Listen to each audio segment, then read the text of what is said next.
Call the meeting over and thank everyone for being here. I'm happy to say that I think we'll get through the meeting fairly quickly and so that we can get out into the other discussions. We will go ahead and start with public comments. And our first speaker will be Diana Howard. Diana, we welcome you. Good morning, everybody. Good morning. Is this on? No, not ready. Is that on? We hear you now. Hi, on behalf of the Virginia Beach Tea Party, I want to wish you all a Merry Christmas and a Happy New Year. And I want to thank you all for voting unanimously for the HRBT Alternative A. I was so happy to hear that. Thank you so much. You can all disband now. We don't need the commission anymore. I would also like to make a request. I know TPO is not in session, but since most of you, if not all of you, are on the TPO, would you please at the next meeting do whatever you need to do, vote whatever, to remove from the long-range 2040 plan the 3 Virginia Beach light rail extension studies. Since we no longer need it, we don't want it, and we defeated the referendum. Thank you. Thank you. Frank?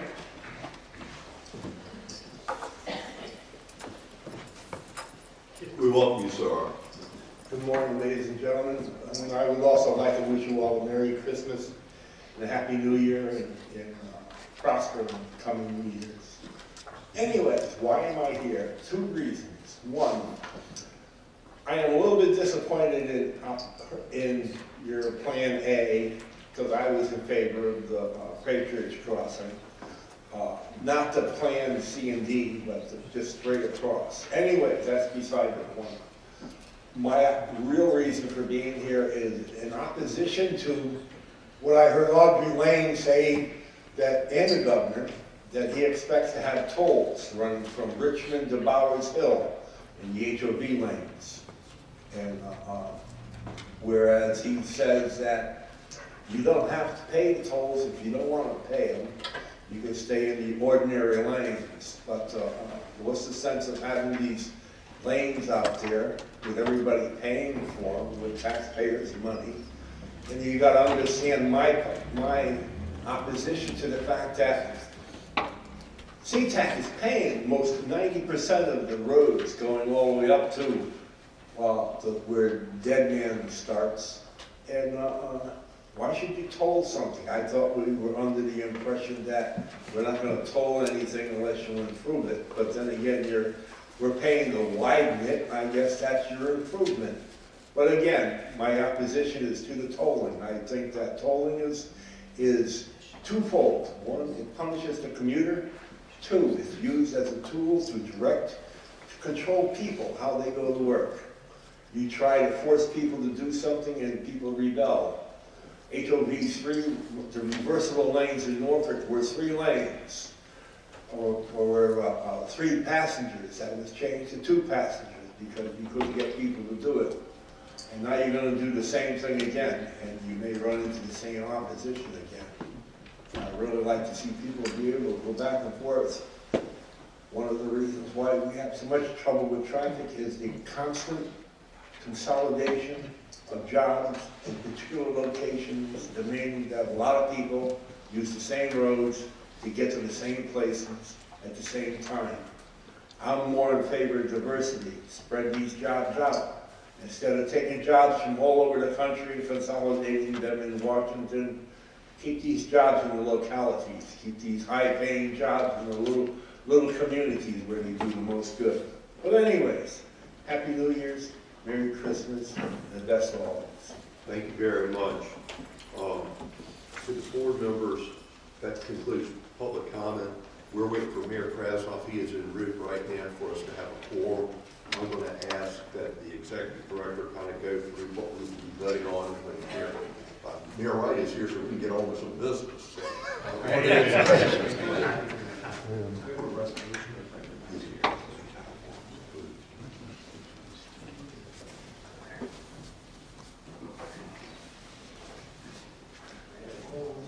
We got it? I do. I'm going to ask you this, Kenny, if you can stay right there. Hey, look, my friend, I appreciate it.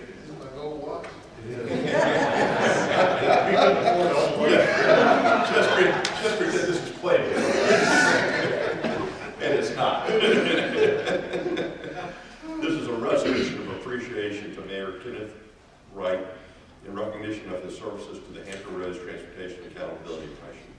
Whereas Kenneth J. Wright, Mayor, City of Portsmouth, has served faithfully on the Hampton Roads Transportation Accountability Commission beginning in July 2014, and whereas he has contributed immensely to the development and success of the board's objectives through his dedication and experience, and whereas he has demonstrated leadership and integrity through his efforts to further regional transportation issues and has contributed to the advancement of the 9 regional projects and has rendered invaluable service to the City of Portsmouth and the people of Hampton Roads. Now, therefore, be it resolved by the Hampton Roads Transportation Accountability Commission that Kenneth J. Wright be recognized and applauded for his outstanding service, and has presented this resolution as a token of the Commission's affection. And be it further resolved that the Hampton Roads Transportation Accountability Commission orders that a copy of this resolution be spread among the minutes of the Transportation Accountability Commission this 15th day of December 2016. And Ken, it is an honor for me to give this to you. You've been a great friend, and you were here day one when we started. That's right. Thank you all.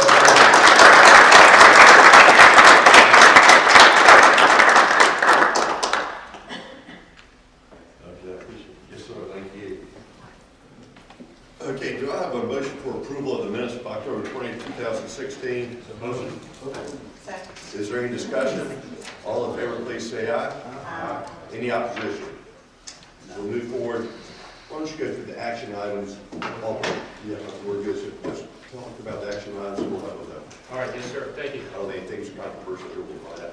No, sir, Mr. Chairman, going ahead with your agenda action item list. Item 6A in your packet, the first action item of the day for the action item list, is an amendment to the Hrtac approved 2016 to 2022 funding plan. This is an amendment to add the I-64, I-264 interchange Phase 3 improvement project. Does anyone have any problems with that? Have a motion? Motion. Second. Any discussion? All in favor, please say aye. Aye. Any opposition? Item B, please. All right, item B, thank you, Mr. Chairman. Moving forward, 6B in your action item list today is the I-64, I-264 interchange Phase 3 standard project services to support preliminary engineering, authorization to enter into an agreement. This project carries forward the $10 million to move forward with the project you just adopted into the funding plan. Mr. Chairman, turn the floor back over to you. What this does is establishes your authority to execute the agreement set forth in the fiscal years as you see in 17 through 20 for $10 million of PE with Any the questions or comments? Do I have a motion, So please? moved. Any discussion? All in favor, please say aye. Aye. Any opposition? Item C, please. Mr. Chairman, thank you. Moving forward, the standard project agreement in 6C is for the construction to support the right-of-way and construction for the I-64 Peninsula Widening Segment 3 project. As the board may recall, this is the third of a series of 3 projects in the peninsula that have been funded. This project, and thank you, Mr. Kilpatrick is here today. Thank you for the smart scale funding that matches up with this project moving forward. This project action today is for $156,376,066 of construction improvement funds that's being used to match the $144+ million smart scale grant award. It also authorizes you to sign and execute that agreement, Mr. Chairman. I will say before you take action, this action item will push us to the $1.5 billion mark, and total construction value in the 14 months that Hrtac has been making its marshal efforts with VDOT to move forward with these construction projects. So it's quite a milestone for us today, and a great season's greetings to the Hampton Roads region. Chairman, I have a question. About 10 months ago, we had a little issue, 11 months, and we weren't quite where we need to be, and on having certain things before the CTV. And lucky enough, I got a phone call, and we were able to work through it, and it's $144 million coming for segment 2. Otherwise, we wouldn't have any dollars. The reason my question now is, are we in the queue for high-rise? Are we where we need to be on any other projects that might be under consideration for smart scale dollars? Mr. Chairman, may I address the question? Yeah, that's fine. Yeah, thank you. It's a great question. The Hampton Roads Transportation Planning Organization has submitted 2 smart scale applications. One for $100 million for the High Rise Bridge project, and then a $50 million for the project that's currently underway, the 3-phase project there for I-64, 264. The answer is yes, we're in the queue, we're in the evaluation process. Commissioner Kilpatrick, I'll turn the floor if I may, Mr. Chairman. I would sit back and reiterate that I know that I'm very comfortable with where we stand right now. Perfect. I just, last year we had some issues, and we just want to make sure we didn't issue. I think we're ahead of the curve on this. Perfect.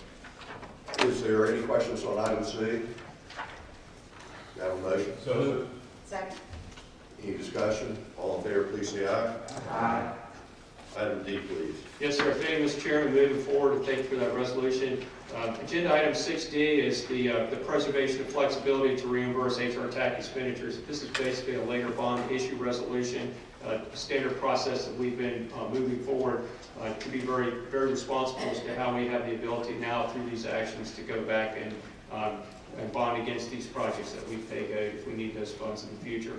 Mr. Chairman, I turn the floor over to you for the standard process action. Any questions? Do you have a motion? So moved. Second. I have a motion and a second. Any discussion? All in favor, please say aye. Aye. Any opposition? Is Frank Wagner here?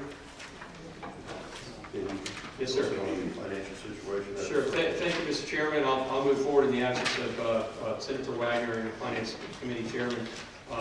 Moving forward, as you see in item 7A, is an information item for you. It's a standard monthly, now quarterly process and financial report that we provide to you as part of your packet. As you can see in the document today, we've been moving forward with our construction invoicing. With the commissioner here today, I'd like to thank him and his staff for the smooth process that has been put into place for the invoicing of these funds, and also the process in working with us as we go through the review of those invoices for payment. Currently today, we've had project construction payments of $47,327,348. And we have an in-cash balance of $477,083,529. This cash balance, Mr. Chairman, members of the Commission, and others in the room here, we've moved forward in the transition with PFM as our financial management consulting group that's working with us. That transition took place on the 1st of December. Working with Finance Committee Chairman Wagner, we were able to start to make transitions in our investment strategies to maximize the investment income that we can with the funds that have been put into our responsibility for investment. So that process is moving forward very well. And again, I just want to thank the Commissioner and his team as well for the smooth invoicing process that we've had moving forward. Mr. Chairman, back to you for any questions. Thank you very much. As you know, please let our next meeting will be March 16th. But I do want to sit back and thank everyone. We really had a good year, and a lot's been accomplished, and that came because everyone at the table working together. And so I think as we walk out of here today, we should feel, in our line of business, sometimes we walk out of meetings, don't feel really good. But we should feel really good as we walk out of here today. A lot got accomplished, and I sincerely hope everyone has a great Christmas and happy holidays. You want to say something, Mike? Yeah. Okay. Christmas, yeah. Chairman, yes, it would be appropriate, I think, if we could, along the line of what you just said, if we could get an update from Jim or Charlie on, I know this will be the third time this week I'm driving on 64, and they are really making progress. They're rolling. And I know Jim and I talked about 3 weeks ago, and we have, 4 or 5 responsive bidders on the high rise. And just to get just a general update as to where we are, since we won't be together for another 3 months, I think we've made a lot of progress out of everything that you said. And it's really nice to see it coming because of the progress being made. I mean, I don't want to intrude on the time, but we'll be done in a quick, short order today, but that'd be really helpful, I think, for the audience and all of us know where we are in all the process. Senator Jones, are you also referring to the widening on the peninsula? Yes, sir. Yeah, all the work, yes, sir. And I saw some with Cheryl the other week, and Virginia Beach 264, 64, and it'd be nice to just go over you. Thank you, Delegate Jones. I'm going to ask Jim to give you a detailed update, but we've got a lot of work going on in Hampton Roads, and I think that the work of this commission to fund a number of these projects, you're seeing some of the great benefit of those projects, and frankly more to come. You're going to see a lot of cones in Hampton Roads and barrels, and that's a good thing. That's a good thing because that means we're making some real progress on some critical infrastructure project. Jim's got much better detail than I. I'm a tourist, but I travel the peninsula, this area quite a bit. And a couple of things of note: the opening of the MLK Expressway. If you haven't driven that as a way of getting around Hampton Roads, it's nice. I got to tell you, it provides an option in terms of which tunnel to take and how to move around Hampton Roads. And then the 64 widening, I am just really impressed with the pace of Shirley Contracting, and Alan Myers will be right behind him on segment 2. So Jim. Okay, so just a quick update, and again, the first segment is most visible, and if all goes well, that should be completed December, so we'll be driving on it this time next year. Bridges are a critical path, so the roadway and the groundwork is well ahead of schedule, but as they work on the bridges, and just so everybody knows, we will be shifting to the new lanes and patching and putting asphalt on the existing lanes, so we'll have a major traffic shift probably early next summer. The second phase, which picks up from Lee Hall and goes up to 199, contractors have been doing the shoulder strengthening. We'll be setting the barriers probably in the next, very soon. They plan to start the clearing and grubbing in the median on segment 2 right after the holidays, early January. So that job is going as we speak. The first segment of the interchange in Norfolk Beach 264, contractors got out and started the clearing and grubbing. We've been through that interchange, so they are moving ahead and set to start driving miles very shortly. So that project is moving along as well. As far as the 64 Southside High-Rise Bridge, we did have 5 bidders submit. We shortlisted to 3 teams, and the RFP for those went to those bidders yesterday. So we released the RFP yesterday for those bidders, so that procurement moves along, and we're projecting to award that probably at the December CTB next year, 17. That is the first, it's the largest design build that VDOT has administered within the department. It also is going to go on to the ATC alternate technical concept provision that was in the Code of Virginia was put in this year. So that's why it's taking a little bit longer, as we'll go through the ATC on that process. So that's kind of the top level. Yeah, and again, this acronym ATC's Alternative Technical Concepts is huge in the design build world, because what it fundamentally does is it really allows for creativity of the teams as they're putting their bid together on various ways of delivering the project, whether it's a maintenance and traffic issue or a bridge design issue or a paving design. And especially on a project like the high-rise bridge, we expect to see some really interesting and great ideas regarding bridge construction, as an example, and what type of bridge they build. Chief engineer and myself have been firm that bridge, there's certain things that we expect in a bridge, and it may seem fundamental, but maintainability, durability, ability to inspect. But beyond that, there are a number of ways that they can deliver this bridge, and we think it's going to drive great value and great competition, which for us will mean that, hopefully mean that we'll get good price compression and maybe have some money available for doing some other things. So it's a great process. Appreciate that the legislation was passed by the General Assembly, signed by the governor, and it really is, it's the next step for us in really making design builds work. So again, we're looking forward to that. Mr. Chairman, Thank you very much. John? just a question for either Mr. Kirkpatrick or Mr. Hrtac. You said going from Lee Hall to 199, and there's 2 199s. Right, the first one.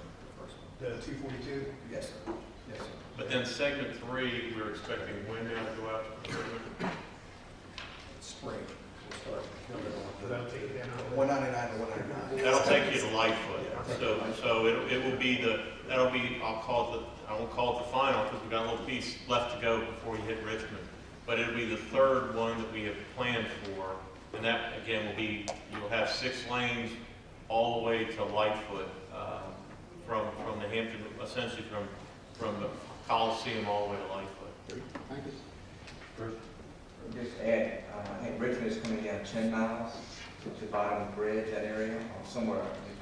It's coming down a certain the number. two parts. The first piece, which has been funded, goes to Bottoms Bridge, which is about 5-6 miles, takes you through the scales and to the first interchange. They have submitted a smart scale application this round, which will take us to the next exit, which is 210, I think. I think it's 210, 211. I can't remember the number, but it will take you another, make a total of almost 10 miles. And that is an area where it's a bit puzzling. We're having a lot of accidents in that stretch.